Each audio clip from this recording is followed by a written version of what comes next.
The courtroom fell silent as Victoria Whitmore stood before Judge Patterson, her designer heels clicking against the marble floor with the confidence of someone who believed she'd already won the $500 million fortune left behind when Ryan's mom died just 3 months ago. She smiled that predatory smile, the same one she'd practiced in the mirror 1,000 times, certain that the grief-stricken 26-year-old sitting across from her was too broken to fight back. Ryan Mitchell sat motionless in his wheelchair, his Marine uniform still pressed despite everything he'd lost, his legs in combat, his mother to cancer, and now apparently his entire inheritance to the woman who'd spent the last year of his mom's life isolating her from her only son. But what Victoria didn't see was the sealed envelope Ryan had quietly handed Judge Patterson before she'd even entered the courtroom, an envelope that would transform her victory lap into the most humiliating moment of her entitled life. The judge's fingers drummed against that envelope now, his expression unreadable, as Victoria's lawyer began outlining why she deserved every penny of the fortune Ryan's mom had built. What was in that envelope that made the judge's jaw tighten? Why did Ryan look so calm when he was about to lose everything? And what had Victoria done that she was so desperately unaware of, something so devastating that it would shock her to her core in front of everyone? The fluorescent lights of the Los Angeles County Courthouse buzzed overhead as Ryan Mitchell wheeled himself through the hallway, each rotation of his chair's wheels echoing his mother's final words to him in that hospice room. "Promise me you'll fight for what's right, sweetheart. Not for the money, for what's right." Patricia Mitchell had whispered those words with tubes running through her frail arms, her once vibrant brown eyes dimmed by stage 4 pancreatic cancer, but still sharp enough to recognize the vulture circling her deathbed. Victoria Whitmore had been there too, of course, dabbing at dry eyes with a handkerchief, playing the role of devoted caretaker while checking her phone every 5 minutes. Ryan remembered the exact moment he'd known something was wrong. It was 14 months ago when he'd returned from Walter Reed Medical Center after losing both legs below the knee to an IED in Afghanistan.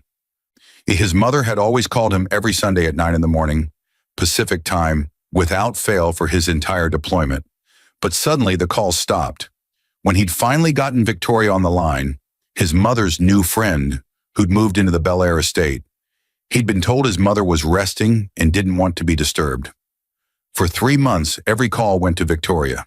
Every email bounced back with an auto response that his mother had written, saying she needed space to process Ryan's injuries and would contact him when she was ready. That was a lie. His mother would never abandon him, especially not when he needed her most. Patricia Mitchell, the self-made tech mogul who'd built CloudSync Solutions from a garage startup to a $500 million empire, had raised Ryan alone after his father died when Ryan was 2. She'd been at every parent-teacher conference, every football game, every Medal of Honor ceremony when he'd saved his entire platoon. The idea that she'd suddenly ghost him was absurd. It took a phone call from Patricia's oncologist, Dr. Sarah Chen, to break through Victoria's wall. "Mr. Mitchell, I'm violating patient confidentiality because I took an oath to do no harm," the doctor had said, her voice shaking. "Your mother has been asking for you every single day. She thinks you don't want to see her because of what happened to your legs. Someone's been telling her you're ashamed and want nothing to do with her anymore."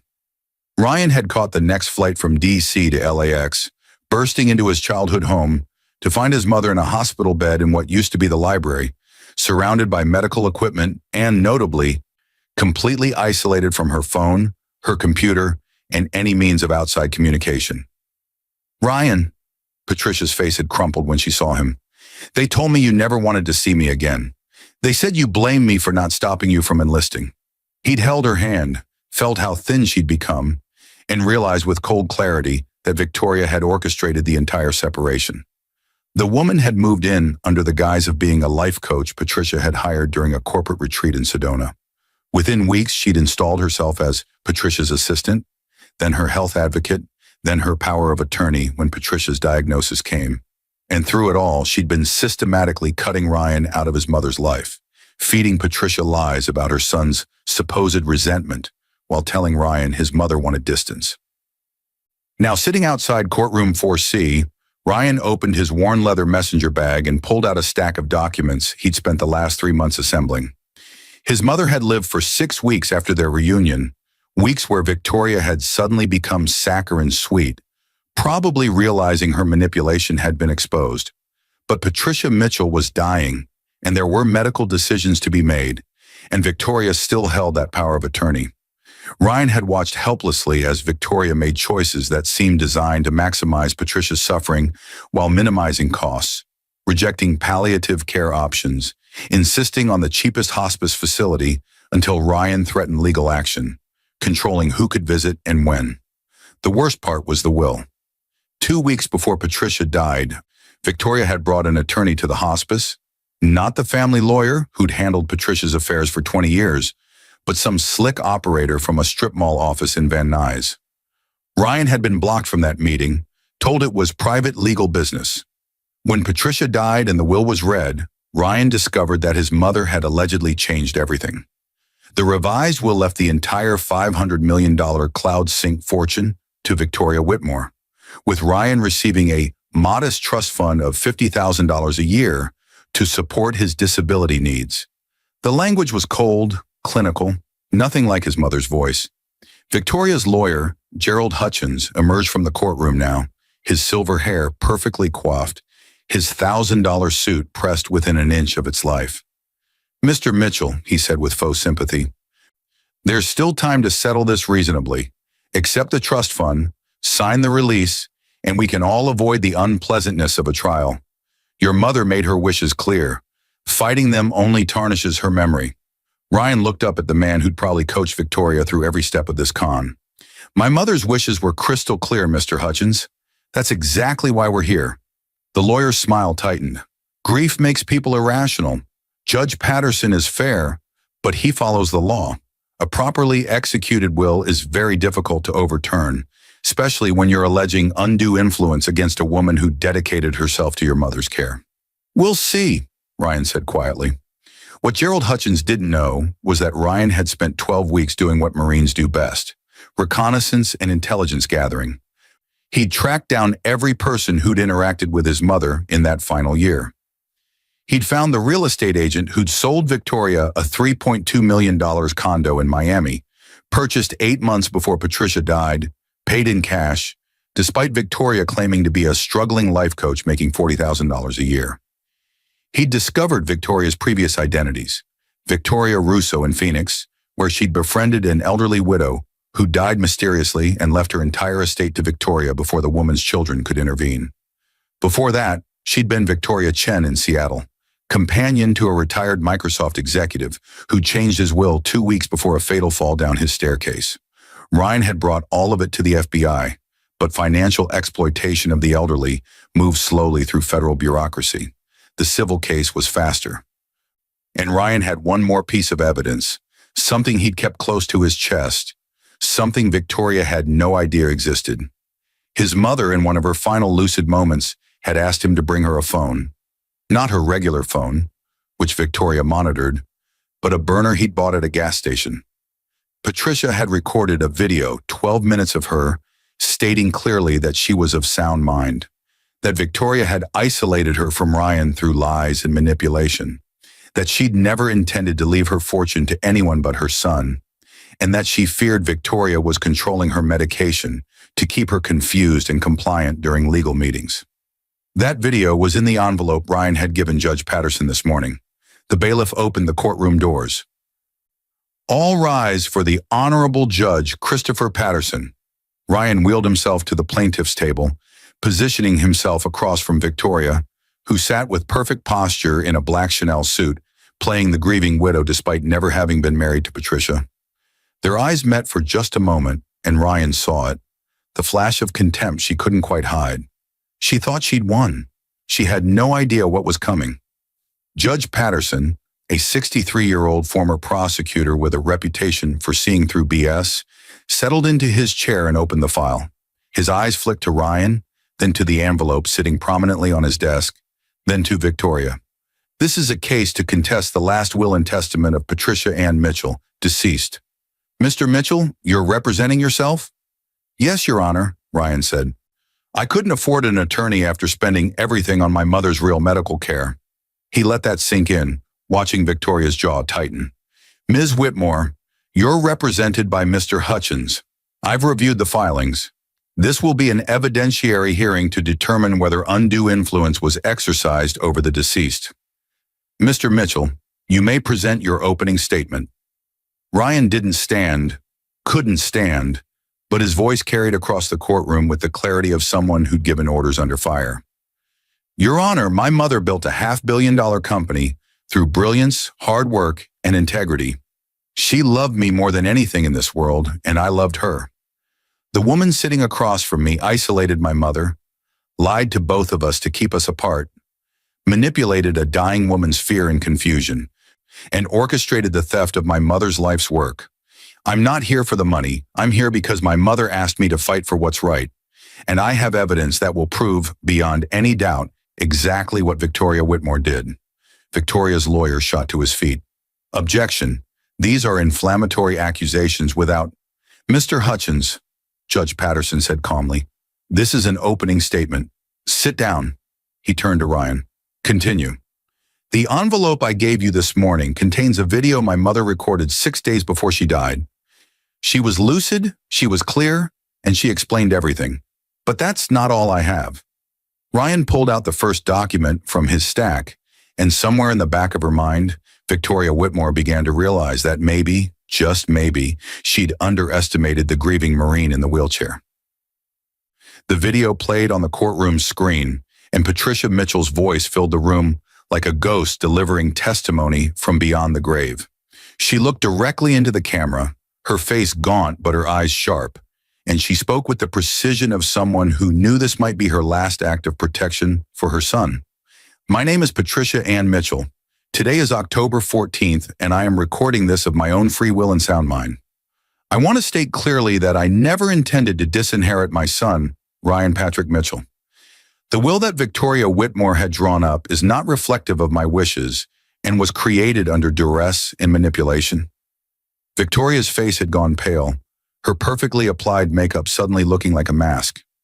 Gerald Hutchins was frantically scribbling notes, but Ryan could see the lawyer's confidence evaporating in real time. Patricia continued, Victoria Whitmore entered my life 18 months ago at a corporate retreat. She presented herself as a life coach and wellness expert. What I didn't know until recently was that she'd researched me extensively, knew about my company's valuation, and targeted me specifically. The video showed Patricia pausing to catch her breath, the oxygen tube in her nose a stark reminder of her condition. Within 3 months of meeting her, Victoria had moved into my home, convinced me to make her my assistant, and began controlling my communications. She told me my son Ryan was ashamed of his relationship with me after his injury in Afghanistan. She showed me fake emails that appeared to be from him, saying he blamed me for not stopping him from enlisting, that he couldn't bear to see me. I was devastated. I was also starting chemotherapy, and Victoria controlled my medications. I now believe she was giving me extra doses of anxiety medication and pain medication that left me confused and suggestible. Judge Patterson's expression had hardened into something carved from granite. He glanced at Victoria, who was whispering urgently to her attorney. On the screen, Patricia wiped tears from her eyes. When Ryan finally broke through and visited me, I realized the truth. Victoria had fabricated everything. She'd isolated me from my son during the worst time of both our lives. But by then, I was dying, and she had power of attorney. The attorney she brought to create the new will worked for her, not for me. I was heavily medicated during that meeting. I don't remember signing anything, but they tell me I did. The camera moved slightly as Patricia leaned forward. If something happens to me and that will stands, please know it wasn't my choice. Ryan is my whole heart. Everything I built was for him. Victoria Whitmore is a con artist and a predator, and I'm recording this because I'm afraid she might... Patricia's voice broke. I'm afraid she might speed things along once the will is signed. My doctor says I have weeks or months left, but Victoria keeps pushing for higher morphine doses, and I wake up confused, not knowing what day it is. The video ended with Patricia saying, I love you, Ryan. Fight for what's right, baby. Always fight for what's right. The courtroom was silent except for the sound of Victoria's sharp breathing. Judge Patterson set down his pen and looked at her with undisguised disgust. Ms. Whitmore, I'm going to ask you a direct question, and I remind you that you're under oath. Did you isolate Patricia Mitchell from her son through deception? Victoria's mouth opened and closed. Gerald Hutchins put a hand on her arm, whispering, "Don't answer that." But the damage was done. The judge had seen the video, and everyone in that courtroom knew the truth. Ryan pulled out his next document, a timeline he'd constructed showing every text message, every blocked call, every manipulated interaction. He'd subpoenaed phone records, email servers, everything. The paper trail was devastating. "Your Honor," Ryan said, "I have testimony from Dr. Sarah Chen, my mother's oncologist, about medication irregularities. I have financial records showing Miss Whitmore purchased a $3.2 million property while supposedly caring for my dying mother on a life coach's salary. I have evidence of her previous identities in similar cons in Arizona and Washington. And I have this." He held up a photograph. "This is Victoria Whitmore with my mother's estate attorney, Martin Broussard, the real attorney who handled my mother's affairs for 2 decades, taken 3 weeks before my mother died. Mr. Broussard will testify that my mother asked him to come to the hospice to change her will back to its original form, leaving everything to me. But when he arrived, Victoria turned him away, claiming my mother was too medicated to make legal decisions. 2 days later, Victoria's strip mall lawyer showed up instead. Gerald Hutchins was standing now, his face red. "Your Honor, this is hearsay and conjecture. My client devoted herself to—" But Judge Patterson cut him off with a raised hand. The judge's eyes were locked on Victoria, and his voice was ice. "Counselor, sit down before I hold you in contempt. Ms. Whitmore, based on what I've seen and heard this morning, I'm issuing an immediate injunction freezing all assets of the Patricia Mitchell estate pending a full investigation." The revelation hit Victoria like a physical blow, and Ryan watched her carefully constructed facade crack down the middle. But he wasn't done. Not even close. What happened next would expose not just the con, but the depth of Victoria's depravity.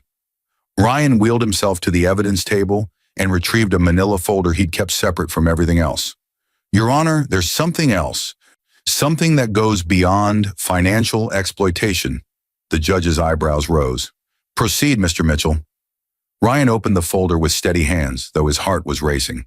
Inside were medical records, pharmacy logs, and a toxicology report that had cost him $15,000 of his own money to obtain through a private lab. "After my mother died, I requested an autopsy. The hospice initially refused, but I pushed. What they found was—" He paused, making sure every word landed. "Elevated levels of morphine and lorazepam consistent with overdose, not palliative care. My mother died 3 weeks earlier than her oncologist predicted, and she died during the 4-hour window when I was required to leave the hospice because of Victoria's family time restrictions." The courtroom erupted. Gerald Hutchins was shouting objections. Victoria had gone from pale to gray, and Judge Patterson was banging his gavel. "Order! I will have order!" The judge turned to Ryan. "Mr. Mitchell, are you alleging what I think you're alleging?" "I'm alleging that Victoria Whitmore murdered my mother to secure the inheritance before I could challenge the will," Ryan said, his voice steady despite the rage burning in his chest. "The medical examiner's report notes suspicious circumstances, but stops short of declaring it homicide because hospice deaths are rarely investigated. I'm requesting this court order a full criminal investigation." Victoria finally found her voice, shrill and desperate. "This is insane. I loved Patricia. I took care of her when her own son abandoned her." But her words rang hollow against the mountain of evidence Ryan had built. Judge Patterson held up the toxicology report, reading it carefully. Ryan had highlighted the relevant sections. Morphine levels 3 times higher than prescribed, administered through Patricia's IV during the time when Victoria had been alone with her. "There's more," Ryan continued, pulling out another document. "I tracked down the night nurse who was on duty when my mother died. Victoria sent her home early that night, saying she wanted private time to say goodbye. The nurse, Emma Rodriguez, will testify that Victoria insisted on being alone with my mother, despite hospice policy requiring medical staff present. When Nurse Rodriguez returned 2 hours later, my mother was dead. Victoria claimed she'd passed peacefully, but the morphine pump showed manual override inputs that only someone with medical knowledge could execute. How would Ms. Whitmore have medical knowledge? Judge Patterson asked. Ryan had been waiting for this question because Victoria Whitmore was a registered nurse in Florida until 2019, when her license was suspended for medication theft from patients. She changed her name and moved west, reinventing herself as a life coach. But she knew exactly how to manipulate my mother's medications, how to keep her confused and compliant, and how to, his voice caught, how to end her life when the will was safely changed. The evidence kept coming. Testimony from other hospice workers who'd noticed Victoria's controlling behavior. Security footage showing Victoria carrying her own syringes into the hospice. Pharmacy records of controlled substances that didn't match Patricia's prescriptions. Ryan had spent 3 months building an airtight case, using every investigative skill the Marines had taught him.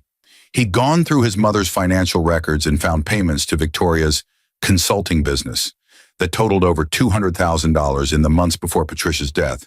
Money Victoria had supposedly earned through wellness coaching, but was actually systematic theft disguised as legitimate business expenses. Gerald Hutchins was in full damage control mode now, whispering urgently to Victoria, who looked like she might vomit. The lawyer stood, his composure cracking.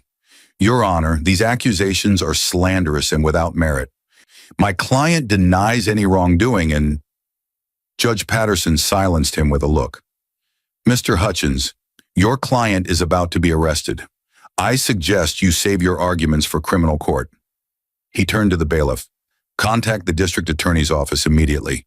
I want detectives here within the hour. Ryan felt a grim satisfaction as Victoria's world collapsed around her. But there was still one more piece of evidence, one final nail in the coffin that would ensure she spent the rest of her life in prison. He pulled out a small recording device. Your Honor, 6 weeks ago, I visited Victoria at her new Miami condo. I was wearing a wire. I asked her about my mother's final days, and she made certain admissions that I believe constitute a confession. He played the recording. Victoria's voice came through clearly. Your mother was in pain, Ryan. I did her a favor by helping her along. She would have suffered for weeks otherwise. You should be thanking me. On the recording, Ryan's voice responded, You killed her for the money. And Victoria, thinking she'd already won, thinking the will was ironclad and Ryan was just a broken veteran she could manipulate, had laughed. The money's mine now. Patricia wanted me to have it. She told me so herself when I gave her that last dose. She said, Take care of yourself, Victoria. And I am. The courtroom was dead silent. Victoria lunged across the table, screaming, That's not what I meant. You twisted my words. I was speaking metaphorically. But everyone knew the truth. Judge Patterson stood, his face a mask of controlled fury. Victoria Whitmore, I am placing you under immediate arrest for suspicion of murder. Bailiff, detain her. As Victoria was handcuffed, still screaming denials, the judge turned to Ryan. Mr. Mitchell, I am nullifying the contested will, effective immediately and restoring the original testament. Your mother's estate will be returned to you in full. I am also ordering a criminal investigation into Ms. Whitmore's previous cases in Arizona and Washington.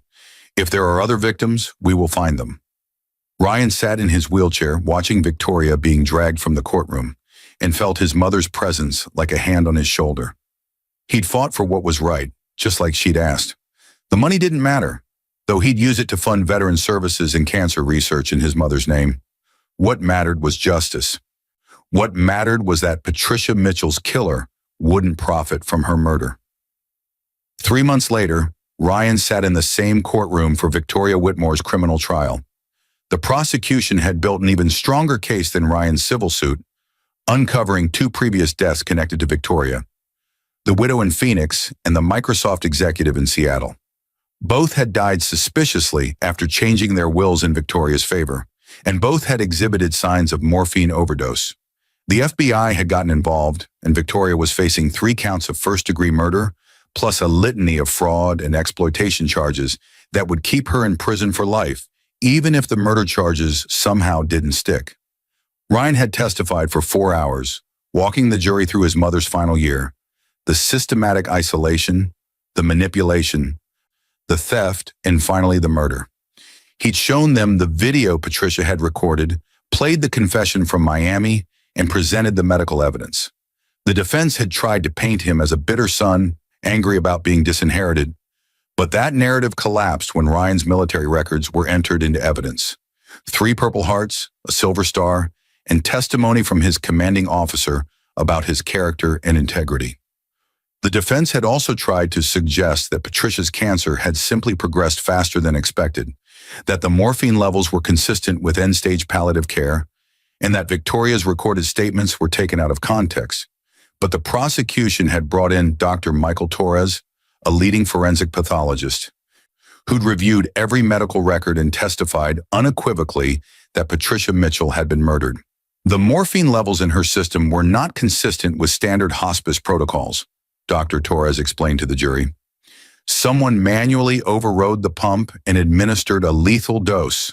The timing, during the window when medical staff were absent and only Miss Whitmore was present, is not coincidental. The trial lasted 6 weeks.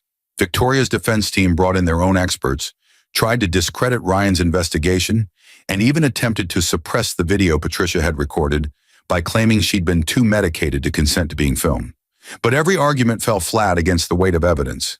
The jury saw Victoria for what she was, a calculating predator who'd hunted vulnerable, wealthy people, ingratiated herself into their lives, isolated them from their loved ones, and ultimately killed them for their money. Ryan had also helped the prosecution connect with the families of Victoria's previous victims. Margaret Henderson's children in Phoenix had suspected foul play, but couldn't prove it. Now they were watching the trial with the same grim satisfaction Ryan felt. Thomas Chen's daughter in Seattle broke down crying when she learned that her father's death was finally being investigated as murder.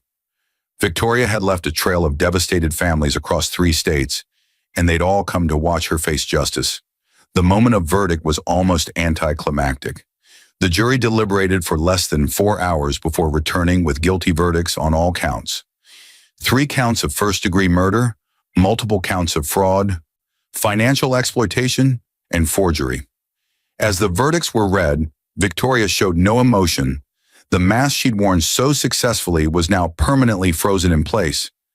Judge Patterson, presiding over the criminal trial just as he had the civil case, didn't hesitate in sentencing.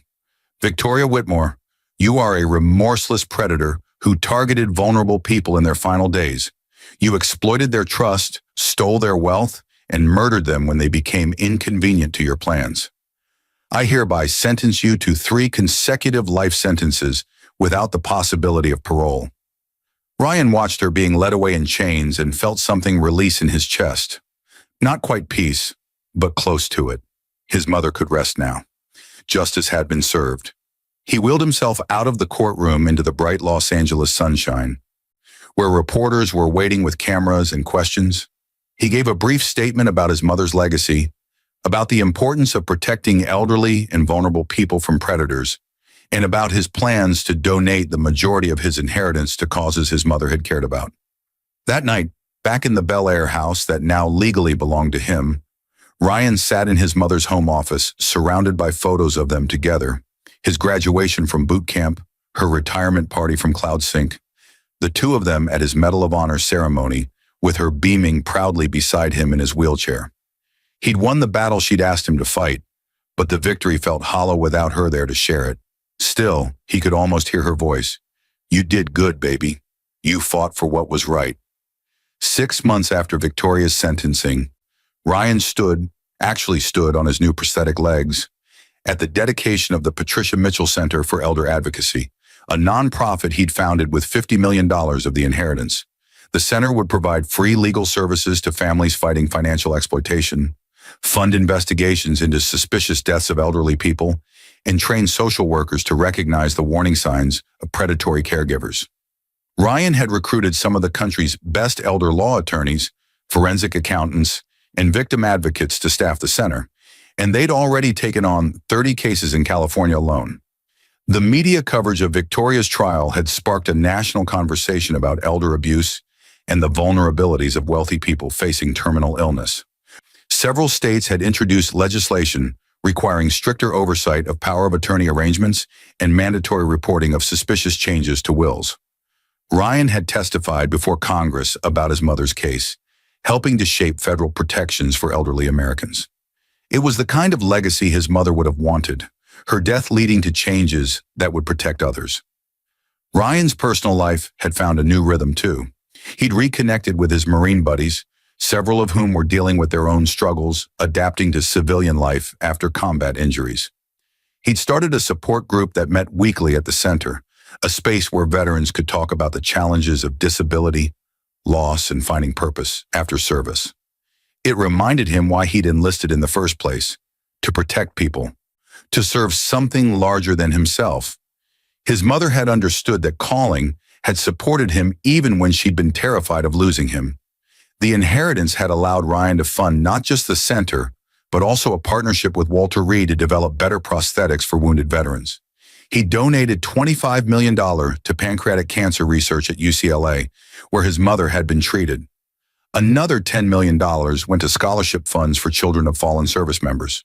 CloudSync Solutions, which he now owned, was being run by the management team his mother had built, with Ryan serving as chairman and using the company's resources to promote ethical business practices and employee welfare. But perhaps the most meaningful project was the one he kept private, a scholarship program for children who'd lost parents to financial exploitation or elder abuse. He'd met so many families during Victoria's trial, people who'd been bankrupted by con artists, who'd lost not just their parents but their inheritances and their sense of justice. Ryan's fund would help their children get education and opportunities despite the devastation their families had faced. It was a small thing in the grand scheme, but it mattered. On the anniversary of his mother's death, Ryan visited her grave at Forest Lawn Memorial Park. He brought her favorite flowers, white roses, and sat beside the headstone for a long time, just talking to her the way he used to during their Sunday phone calls. He told her about the center, about the lives they were saving, about the legislation that was passing because of her story. He told her about the nightmares he still had sometimes, about the rage he'd felt during the trial, about how he was learning to channel that anger into something productive. "I miss you, Mom," he said finally, touching the cool marble of her headstone. "Every single day. But I think you'd be proud of what we're building. Victoria's in prison where she belongs, and we're making sure what happened to you doesn't happen to other families. I fought for what was right, just like you asked, and I'm going to keep fighting." The sun was setting over the Hollywood Hills, painting the sky in shades of orange and purple that his mother had always loved. Ryan stood on his prosthetics, still unsteady, still learning, but standing nonetheless, and saluted the woman who'd given him everything: life, love, values, and a legacy worth protecting. Patricia Mitchell had been more than a tech mogul or a fortune or a name on a company. She'd been a mother who'd taught her son the difference between right and wrong, who'd shown him that strength meant standing up for the vulnerable, and who'd trusted him to carry on her work even from beyond the grave. Victoria Whitmore had thought she could steal that legacy through manipulation and murder. She'd underestimated the bond between a mother and son, the power of truth, and the determination of a Marine who'd been asked to fight one last battle. Now she was spending the rest of her life in a cell, while Patricia Mitchell's legacy lived on through the lives saved by the center. The veterans helped by Ryan's programs, and the families protected by the laws her case had inspired. In the end, love and justice had won, and Ryan knew without any doubt that his mother was at peace.